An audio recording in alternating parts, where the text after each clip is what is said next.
গাধাকে সৃষ্টি করার পর তাকে বলা হলো সকাল থেকে সন্ধ্যা পর্যন্ত তাকে ক্লান্তিহীন পরিশ্রম করতে হবে, সারা জীবন তাকে পিঠে ভারী বোঝা বইতে হবে, খেতে পাবে শুধু ঘাস, আর তার মাথায় কোনো বুদ্ধি থাকবে না। তার আয়ু হবে 50 বছর।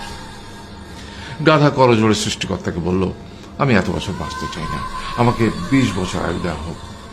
সৃষ্টিকর্তা সেটাই মঞ্জুর করলেন।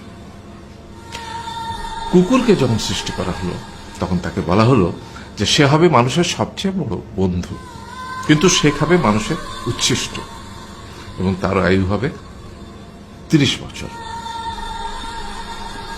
কুকুর সৃষ্টিকর্তাকে বলল, আমি এত বছর বাঁচতে চাই না, আমাকে 15 বছর আয়ু দেওয়া হোক। সেটাই মঞ্জুর করা হলো।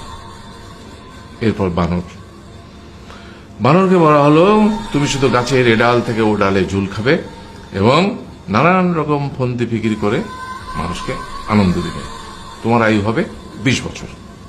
মানুষ বলল, আমি 20 বছর বাঁচতে চাই না, আমাকে 10 বছর দেওয়া হোক। সেটাই মঞ্জুর করা হলো। এবার এলো পুরুষ মানুষের পালা। তাকে বলা হলো যে তুমি হলে প্রাণীকুলের মধ্যে সবচেয়ে বিচক্ষণ এবং বুদ্ধিমান, সেই জন্য তোমাকে প্রাণীদের শিরোমণি করা হলো এবং তোমার আয়ু হবে 20 বছর।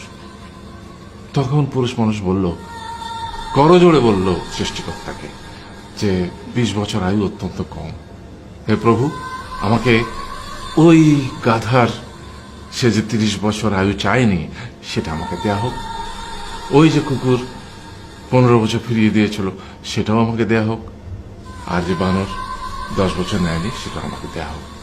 20 বছর অত্যন্ত কম, আমি দীর্ঘদিন বাঁচতে চাই। সৃষ্টিকর্তা সেটাও মঞ্জুর করলেন। তারপর কি হলো?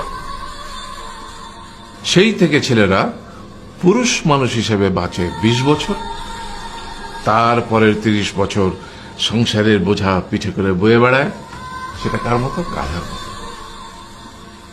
তারপরের 15 বছর সে তার ছেলে মেয়েরা যা দেয় সেই রকম ঠিক কুকুরের মতো উচ্ছিষ্ট খেয়ে বাঁচে। আর তারপরে বৃদ্ধ বয়সে ঠিক বানরের মতো, যেমন গাছের এডাল থেকে ওডাল ঝুল খায় বানর, তেমনি এই ছেলের বাড়ি থেকে ওই ছেলের বাড়ি, আর নানান রকম ফন্দি ফিকির করে তার নাতি নাতনিদের আনন্দ দেওয়ার চেষ্টা করে।